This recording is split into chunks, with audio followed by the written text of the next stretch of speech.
Sa ngalan ng Ama, ng Anak, at ng Espiritu Santo, Amen. sumainyo ang Panginoon. At sumainyo rin. Mga kapatid, lahat naman tayo gusto nating pagpalain. Lahat tayo gusto nating makapasok sa kaharian ng Diyos. Pero, kung hindi ka tapat, mahirap para sa Diyos na bendisyonan ka. Kung hindi ka tapat, mahirap para sa iyong makapasok sa kaharian ng Diyos. Minsan at madalas, marami tayong palusot. Bakit hindi natin ginagawa ang tama at mabuti? But remember, it is not your excuses that will bless you. It is not your excuses that will help you to gain eternal life. It is your faith. And faith must be shown in action. Sa mga pagkakataon, nagkulang tayo sa pagpapakita sa ating pagkilos, sa ating katapatan, sa ating pagmamahal sa Diyos at sa ating kapwa. Muli, hilingin natin ito ng awa sa Diyos. Magpakumbaba tayo para makita tayong muling karapat-dapat makatanggap sa mga banal na misteryo. Inaamin ko Sa makapangyarihang Diyos as inyo mga kapatid, na lubha akong nagkasala sa isip, sa salita, sa gawa, at sa aking pagkukulang, kaya isinasamo ko sa mahal na Birheng Maria, sa lahat ng mga anghel at mga banal, at sa inyo mga kapatid, na ako'y ipanalangin sa Panginoong ating Diyos. kaawaan tayo ng makapangyarihang Diyos, patawarin tayo sa ating mga kasalanan, patnubayan tayo sa buhay na walang hanggan. Amen. Panginoon, kaawaan mo kami. Panginoon, kaawaan mo kami. Kristo, kaawaan mo kami. Kristo, kaawaan mo kami. Panginoon, kaawaan mo kami. Panginoon, kaawaan mo kami. Manalangin tayo. Ama naming makapangyarihan, pinaglaan mo kami ng kaukulang tulong na sa aming kahinaan ay iyong tinutugon. Ang iyong kaloob at ikapagpapatawad ng mga kasalanan ay makamtan nawa namin ng buong kaligayahan. Sa pagtanggap namin nito, kami naway makapamuhay ayon sa inaasahan mo. Sa pamagitan ni Jesucristo, kasama ng Espiritu Santo, magpa sa walang hanggan. Amen.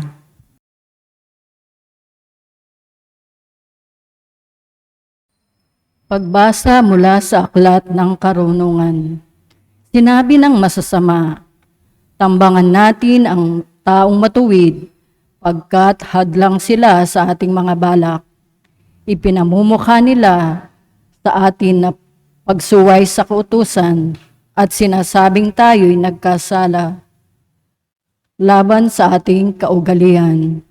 Ipinamamarali nilang nakikilala nila ang Diyos at sinasabing sila'y anak ng Panginoon.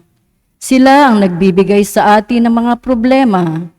Makita lang natin sila'y balisa na tayo, pagkat kaiba ang gawain nila at pamumuhay. Ang palagay nila sa atin ay mababang mababa at nandidiri sila sa ating gawain. Sinasabi nilang kaligayahan ang wakas ng matuwid at pinagmamagaling na sila'y anak ng Diyos. Tingnan natin kung ang salita nila'y magkakatotoo, kung ano ang mangyayari sa kanila pagkamatay na sila. Kung ang matuwid ay anak na nga ng Diyos, sila ay tutulungan niya at ililigtas sa mga kaaway. Subukin nating silang dustain at pahirapan upang malaman natin kung hanggang saan ang kanilang kagandahang asal at kung hanggang kailan sila makatatagal. Subukin nating ibingit sila sa kamatayan. Yamang ang sabi nila ay iingatan sila ng Diyos. Iyon ang usapan ng masasama. Ngunit sila'y nagkakamali, pagkat binubulag sila ng kanilang kasamaan. Hindi nila natalos ang lihim na panukala ng Diyos. Hindi sila umasa sa gantimpala ng kabanalan. Hindi nais ang magandang wakas ng malinis na pamumuhay. Ang salita ng Diyos. Salamat sa Diyos.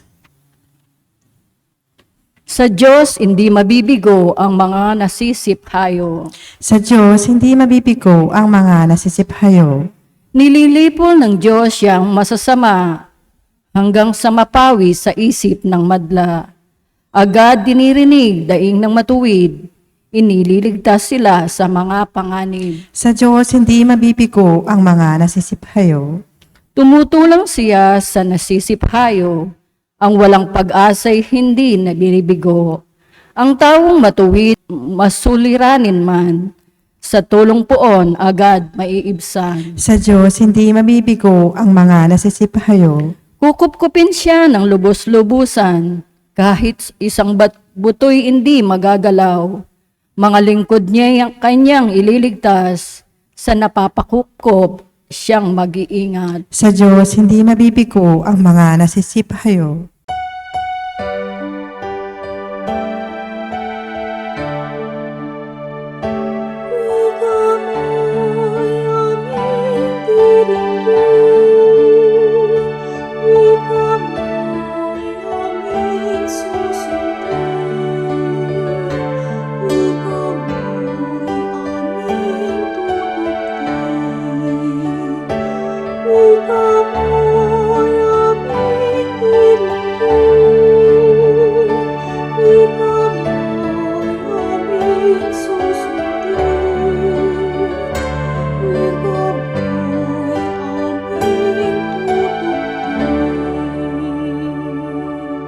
Ang tao ay nabubuhay hindi lamang sa tinapay, kundi sa salitang mahal mula sa bibig na banal ng Ama nating may kapal.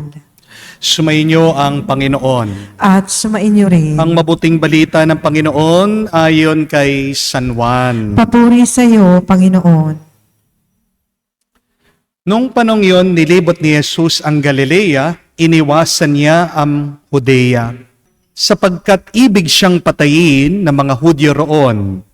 Nalalapit na ang pista ng mga tolda, isang pista ng mga Hudyo. Pagkaalis ng kanyang mga kapatid, si Jesus naman ay pumunta sa pista. Ngunit hindi hayagan. Sinabi ng ilang taga-Jerusalem, hindi ba ito ang taong gusto nilang patayin? Ayan, lantaran siyang nagsasalita. Ngunit wala silang sinasabi laban sa kanya. Baka naman kilala ng mga pinuno na siya na nga ang Mesiyas. Walang makakaalam kung saan magmumula ang Mesiyas pagparito niya. Ngunit alam naman natin kung saan nagmula ang taong ito. Kaya't nasa templo si Jesus at nagtuturo. Malakas niyang sinabi, "Ako ba'y nakikilala ninyo? Alam ba ninyo kung saan ako nagmula? Hindi ako naparito sa ganang aking lamang. Ang totoo ang siyang nagsugo sa akin. Ngunit hindi ninyo siya nakikilala. Nakikilala ko siya sapagkat ako'y mula sa kanya. At siya'y ang nagsugo sa akin. Tinangka nilang dakpin siya, ngunit walang nangahas sapagkat hindi pa niya oras." Mga kapatid, ang mabuting balita ng ating Panginoon. Pinupuri ka namin, Panginoong Hesukristo. Magandang araw po muli sa inyong lahat at welcome po sa ating mga bisita dito sa ating parokya. Maraming salamat po sa inyong pakikisalo sa ating banal na misa. Ganyan din po kayo nagpapasalamat sa napakarami sa inyo na sumusubaybay, nakikinig, nanonood sa ating banal na misa. Dasal at dalangin ko po na kayo ay araw-araw pagpalain ng Diyos at pagkalooban ng Diyos sa grasya na kailangan ninyo. Meron pong isang napakagandang kwento tungkol sa isang misyonaryo. Pumunta po siya sa Amazon, sa rainforest. Ang ibig po nitong misyonaryo ay makonberte niya, mapagbago niya ang mga katutubo, ipapahayag po niyang pananampalataya tungkol kay Jesucristo, gusto po niya na mabago bilang mga Kristiyano itong mga katutubo. Pero, hinuli po siya ng mga cannibals. Alam niyo po ba kung ano yung mga cannibals? Yung mga kumakain po ng tao. Kaya itong misyonaryo, tinali, hinubaran, at kinulong po siya. Natakot po itong tao kasi nakita po niya yung mga cannibals, yung mga katutubo, tinatahis na yung gagamitin nila pangkatay sa kanya. Yung mga kutsilyo, hinahanda na nila. Pati yung mga gulay, china-chop-chop na po nila. No? Lahat ng pangsahog, nire-ready na po nila para lutuin siya. Biglang napadasal po itong misyonaryo. Sabi niya, Panginoon, Diyos ko po, tulungan niyo po ako. Alam niyo po kung ano nangyari? Aba, habang nagdadasal itong misyonaryo, merong isang katutubo na padaan, kakaiba yung itsura niya. Hindi siya kamukha ng ibang katutubo na nakabahag lang. Itong isang katutubo, moderno yung kanyang sinusuot na damit. Talagang nakadamit siya ng pangkaraniwan. At meron pa siyang hawak-hawak na cellphone. Gumagamit siya. Ito pong misyonaryo, tuwang-tuwa, nagpapasalamat sa Diyos. Lord, salamat po. Tinawag niya yung katutubo. Ligtas na siya. Yes, sabi niya. At sabi niya doon sa katutubo, tulungan mo ako. Huwag mong hahayaan na kainin nila ako. At sumagot po itong katutubo na kausap niya na ordinaryo, moderno ang kanyang suot. Pasensya na po. Hindi ko kayo matutulungan. Kailangan talaga kayong katayin, patayin, at kainin. Nagtataka po yung misyonaryo. Di ba, ikaw nag-aral ka na? Hindi ka na nila kamuka. Sibilisado ka na eh. Bakit kakainin mo pa rin ba ako? Sabi po nitong misyonaryo. Sumagot po yung katutubo. Sabi niya, alam niyo po, cannibal pa rin ako. Kumakain pa rin ako ng tao. Pero dahil nag-aral na ako, ang pagkakaiba po, ngayon, gumagamit na ako ng kutsara at tinidor.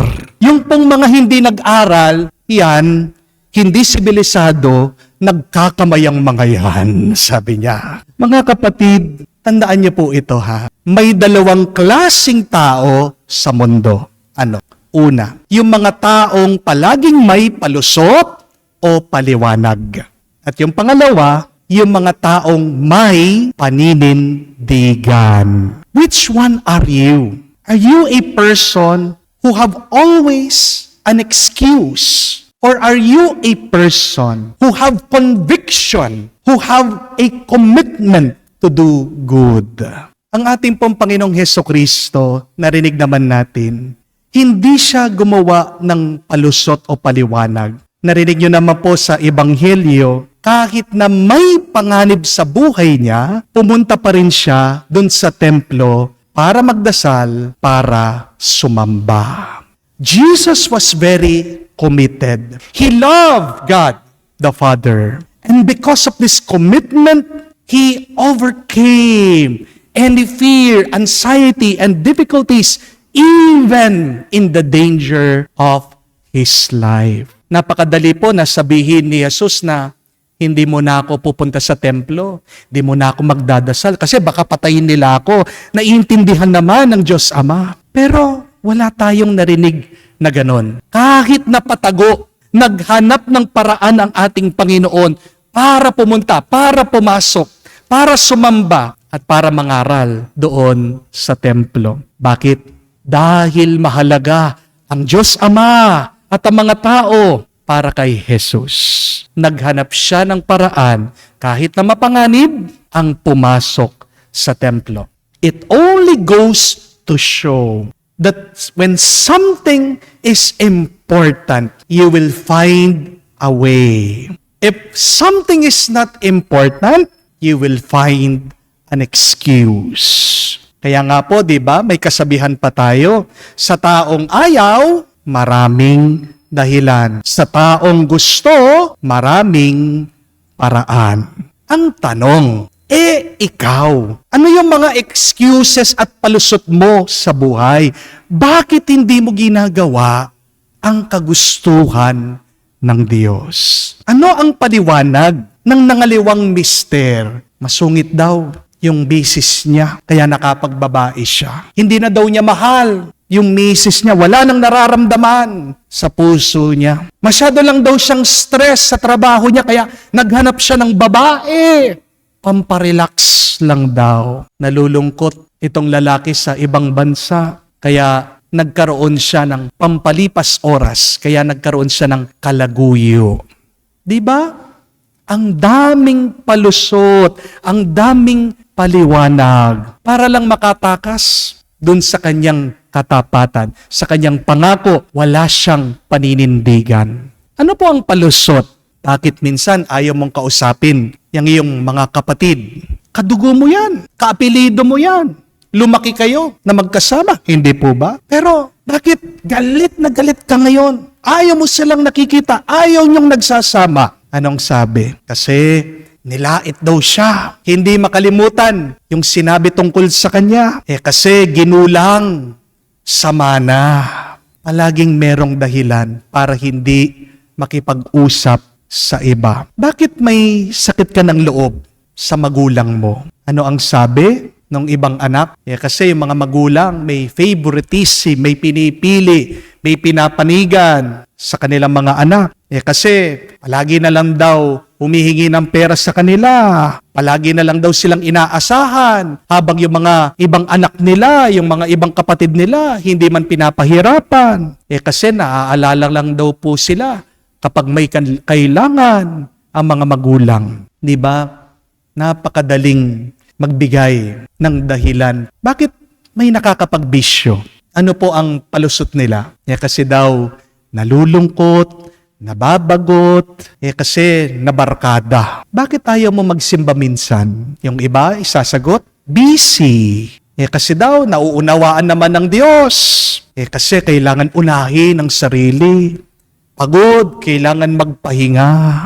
Mga kapatid, mag-ingat po kayo kapag meron kang palusot at paliwanag para hindi ka gumawa ng tama at ng mabuti. Why? Because remember, our excuses are lies we tell ourselves and others, convincing us and them it is not our fault. As one saying goes, excuses are lies wrapped in reason. Kahit na gaano pa kaganda ang iyong palusot, pero ang totoo, nagsisinungaling ka lang. Ayaw mo lang gawin yung tama at mabuti. Hindi po ba? Ang mahilig gumawa ng palusot ay yung taong ayaw umamin na may kasalanan sila. Think about that. People who make excuses are people who lie, are people who do not want to admit it is their fault. At sino bang mga taong kadalasan ayaw umamin na meron silang kasalanang ginagawa? Di ba? Sila yung mga mayayabang. Sila yung mga taong may kataasan ng loob. Sila yung mga taong may pride. Kapatid, walang taong nagtatagumpay dahil marami siyang paliwanag at palusot. At tandaan mo, mahirap para sa'yo makapasok sa langit kung ang daladala mo lang ay palusot. Amen? Maybe you do not know this, but 99% of failures of life comes from our habit of making excuses rather than commitment. Bakit nabibigo ka? Kasi imbis na magtrabaho ka, nagpapalusot ka. Di po ba? Great things only comes from hard work, perseverance, and sacrifices. Never ever great things, triumphs comes from excuses. Nobody becomes a better and holier person because of their excuses. Tandaan niyo po yan. Walang nagiging banal, walang bumubuti ang kanilang ugali at pagkatao dahil palagi silang merong paliwanag at palusot. Ano po ang pipiliin niyo? Pagpapala o paliwanag? What will you choose? Blessing or excuses? Siyempre, blessing. Siyempre, grasya. Pero tandaan niyo po, hindi ka magkakaroon ng grasya kung nagpapalusot ka at palagi kang nagpapaliwanag. You can't have both excuses and blessings. Para pagpalain ka, kapatid, dapat palagi ka lang tapat.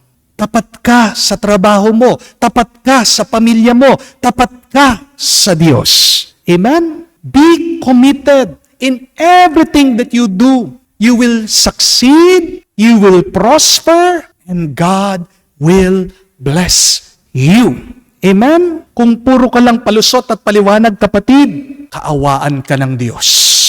Pero, sinasabi ko po sa inyo, hindi magiging mabunga ang buhay mo dahil sa mga paliwanag at palusot mo. Excuses will never satisfy our souls. Excuses do not get the work done. Excuses are the ones keeping you from becoming your best self. Kapatid, wala naman nagpipigil sa'yo para umasenso, para yumaman, para bumuti, para maging banal.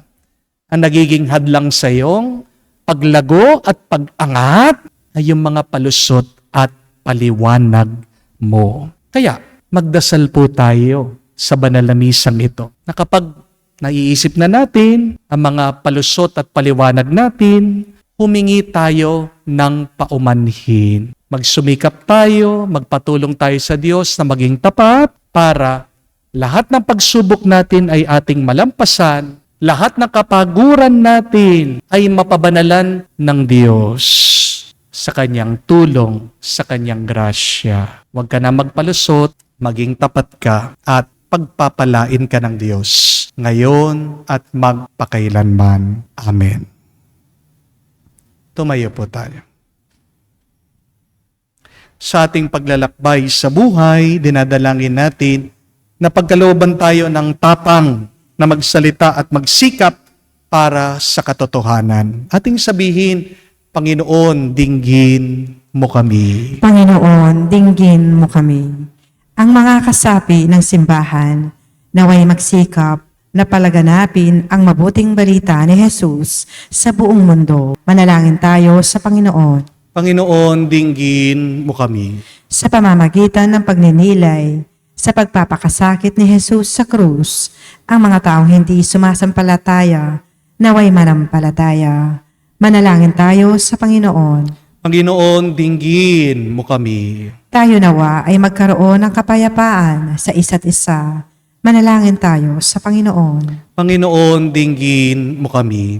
Sa katahimikan po ng ating puso, banggitin din natin sa Diyos ang ating mga personal na pangangailangan. Ama naming nasa langit, sinugo mong iyong anak upang magpakasakit para sa amin.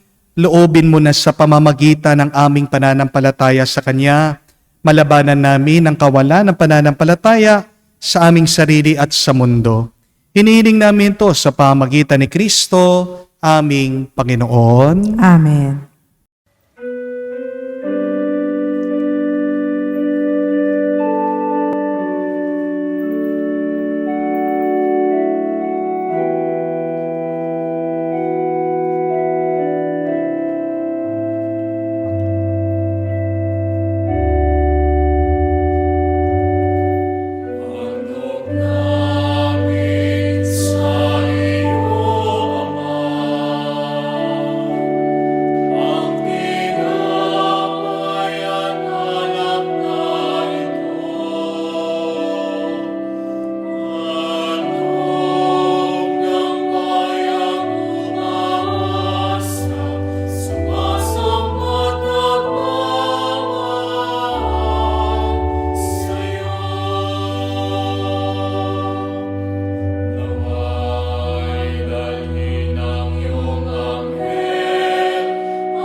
Manalangin kayo mga kapatid para ng ating mga paghahain ay kalugdan ng Diyos, amang makapangyarihan. Tanggapin nawa ng Panginoon itong paghahain sa iyong mga kamay, sa kapurihan niya at karangalan sa ating kapakinabangan at sa buong sambayanan niyang banal.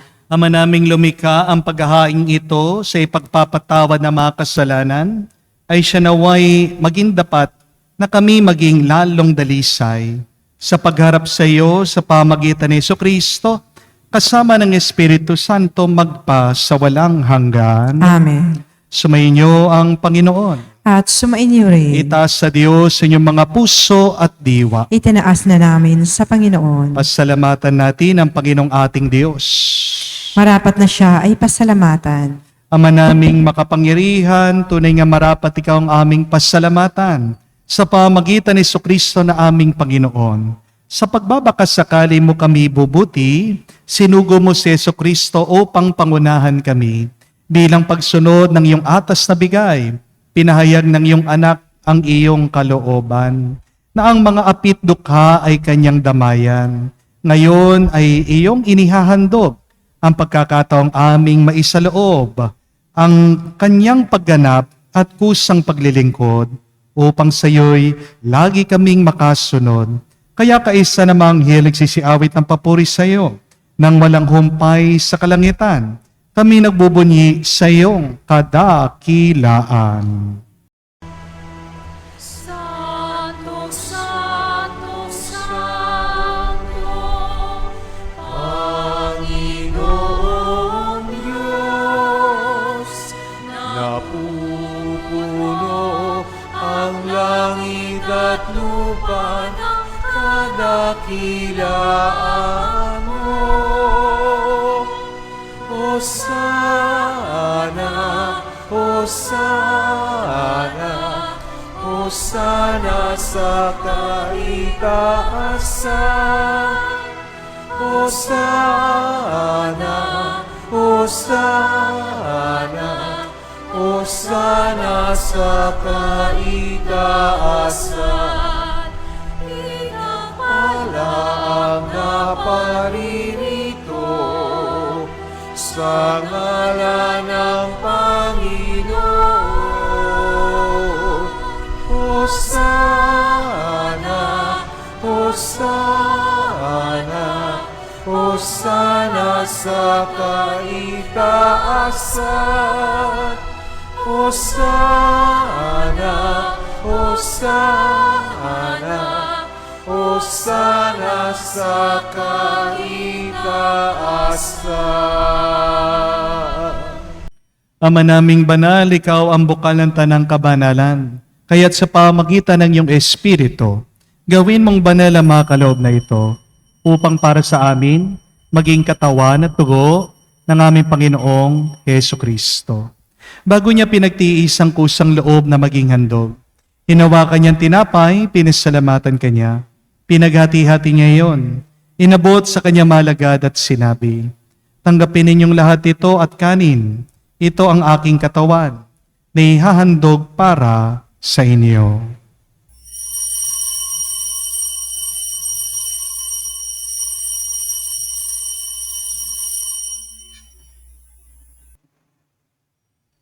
Gayon din naman na matapos ang hapunan, hinawakan niyang kalis, muli kanyang pinasalamatan. Inabot niya ang kalis sa kanya malagad at sinabi, "Tanggapin ninyong lahat ito at inumin. Ito ang aking kalis. Ito ang kalis ng aking dugo, ng bago at walang hanggang tipan. Ang aking dugo na ibubuhos para sa inyo at para sa lahat.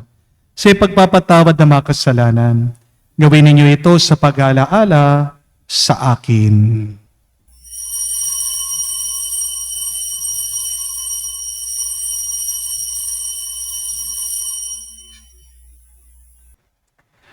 Ang misteryo ng pananampalataya.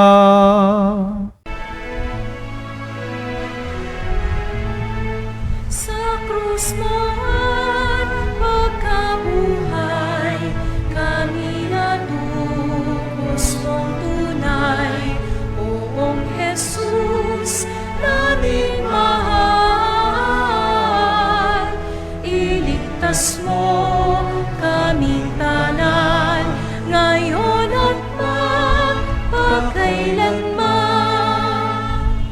Ama, ginagawa namin ngayon ang pag-alaala sa pagkamatay muling pagkabuhay ng iyong anak. Kaya tinialay namin sa iyong tinapay nagbibigay buhay at ang kalis na nagkakaloob ng kaligtasan. Kami nagpapasalamat dahil kami iyong minarapat na tumayo sa harap mo para maglingkod sa iyo. Sinasamo namin kami magsalo-salo sa katawan at dugo ni Kristo ay mabuklod sa pagkakaisa sa pamamagitan ng Espiritu Santo. Amalingapin mong iyong simbahan, laganap sa buong daigdig. Puspusin mo kami sa pag-ibig. Kaisa ni Francesco ang aming Papa, si Florentino aming Arsobispo at ng Tanang Kaparian. Alalahanin mo rin ang aming mga kapatid na nahimlay, may pag-asang sila'y muling mabubuhay. Gayon din naman lahat ng mga pumanaw, kawan mo't sila't patuloyin sa iyong kaliwanagan. Kawan mo't pagindapatin kaming lahat, na makasalo sa iyong buhay na walang wakas. Kaisa na mahal na Birhen Maria, Ina ng Diyos, kaisa ni San Jose ang kanyang malwalhating esposo, kaisa na mga apostol at lahat ng mga banal na namuhay dito sa daigdig na kalugod-lugod sa iyo. May pagdiwang naman namin ang pagpupuri sa kararangal mo sa pamamagitan ng iyong anak aming Panginoong Heso Kristo. Sa pamamagitan ni Kristo, kasama niya at sa Kanya, ang lahat ng parangal at papuri ay sa iyo, Diyos Ama, makapangyarihan, kasama na Espiritu Santo, magpasawalang hanggan. Amen, Amen, Amen. Sa nakakagaling na utos sa turo ni Jesus sa Panginoon natin na Diyos, ipahayag natin ang lakas, loob.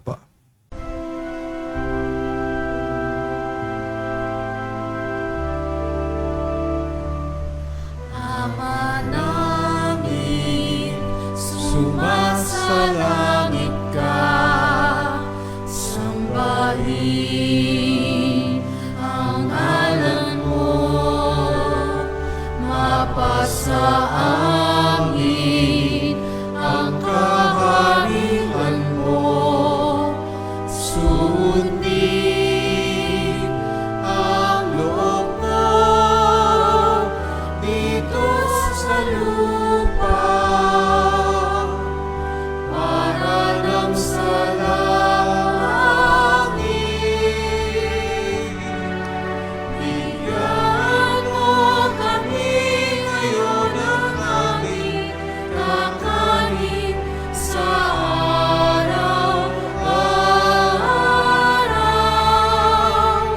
at patawarin mo kami sa aming mga sala para ng pagpapatawad namin sa nagkakasala sa amin. At huwag mo kaming ipahintulot sa tukso, at iadya mo kami sa lahat ng masama.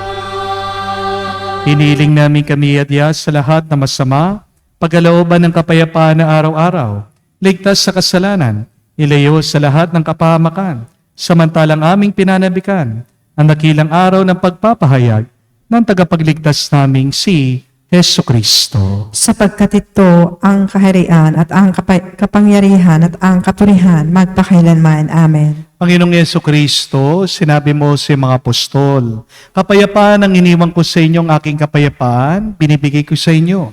Tungayan mo ang aming pananampalataya, huwag ang aming pagkakasala. Pagkalooban mo kami ng kapayapaan at pagkakaisa ayon sa iyong kalooban, kasama ng Espiritu Santo, magpasawalang hanggan. Amen. Kapayapaan ng Panginoon ay laging sumainyo. At sumainyo rin. Magbigayan po tayo ng kapayapaan sa bawat isa. Peace with you po, kapayapaan po sa inyong lahat.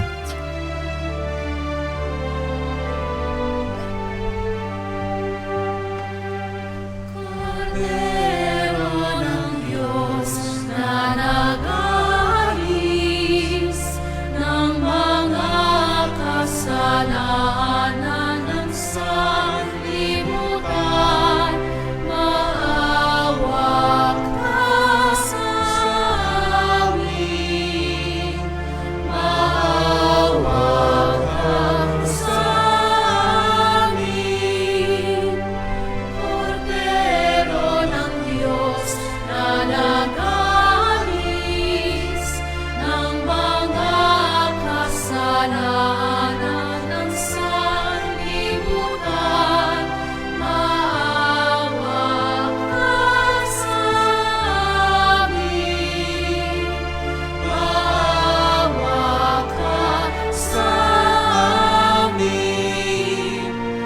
Kordero ng Diyos na nag-aalis ng mga kasalanan ng sanlibutan, ipagkaloob mo sa amin ang kapayapaan. Mga kapatid, naririto ang ating Panginoong Yesukristo, ang Kordero ng Diyos, siya nagalis sa mga kasalanan ng sanlibutan. Mapalad tayong lumalapit sa piging ng Kordero. Panginoon, hindi ako karapat-dapat na magpatuloy sa iyo, ngunit sa isang salita mo lamang ay gagaling na ako.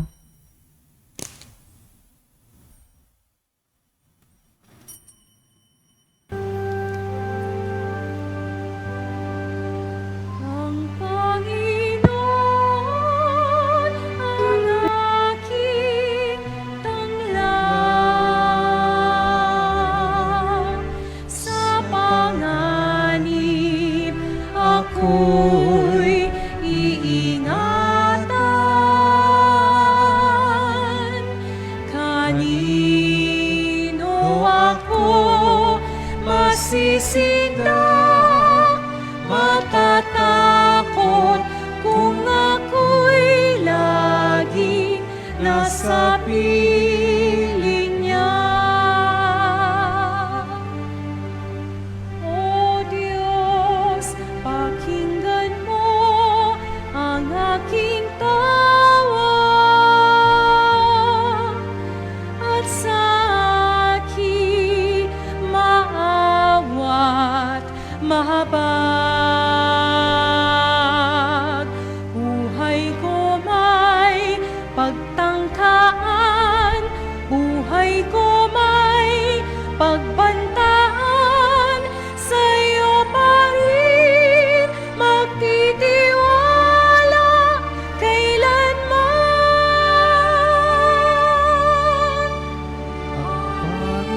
Panginoon ang aking tanglaw. Sa panganib ako'y iingatan. Kanino ako masisindak? Matatakot kung ako'y laging nasa piling niya. Manalangin tayo. Ama naming mapagmahal, kaming mga nakikinabang ay loobin mong bumagtas mula sa dati naming pagsuway na aming tinalikdan patungo sa pamumuhay ng inyong pinagbabanal. Sa pamamagitan ni Jesucristo kasama ng Espiritu Santo, magpa sa walang hanggan. Amen. Walang pinagpapala na ang daladala ay puro palusot at paliwanag. Walang aasenso kung puro ka lang salita. Ano kang klaseng tao? Maraming palusot o meron kang paninindigan o katapatan? Alam ko po, kaya tayo nagpapalusot kasi nahihiya tayong aminin natin ang ating pagkakasala. Pero mas matutuwa ang ibang tao kung totoo ka lang. Kapag nagpapalusot ka, nagsisinungaling ka. And sooner or later, people will discover your lies. Tandaan mo, pag nasira mo ang tiwala ng ibang tao, mahirap nang buuin yan muli. Kaya nga, imbis na magpalusot ka, humingi ka ng tawad at sa susunod mangako ka na pagbubutihan mo. Kaya para po sa inyong assignment, ano yung mga palusot na palagi niyong sinasabi? Paghingi niyo po ng tawad yan sa Diyos. Kung kayo man po ay pupunta sa kumpisalan ngayon pong mahal na araw o bago matapos ang mahal na araw, mangumpisa na lang kayo. Huwag nyo nang dadagdagan ng palusot o paliwanag. Ang dami ganyan nangungumpisal kaya humahaba po ang confession. Father, nakapagnakaw po ako. Kasi naman po, di ako sinasweldohan ng mabuti. Father, nakapagbabae po ako. Kasi naman itong asawa ko po, napakasungit niya sa akin. No? Mga kapatid, pag magkukumpisal ka, sabihin mo lang yung kasalanan mo. Di mo na kailangan paliwanag kung bakit nagkasala ka. Kasi, kaya nga nagkukumpisal ka, nagsisisi ka. Ang nagpapalusot, hindi nagsisisi yan.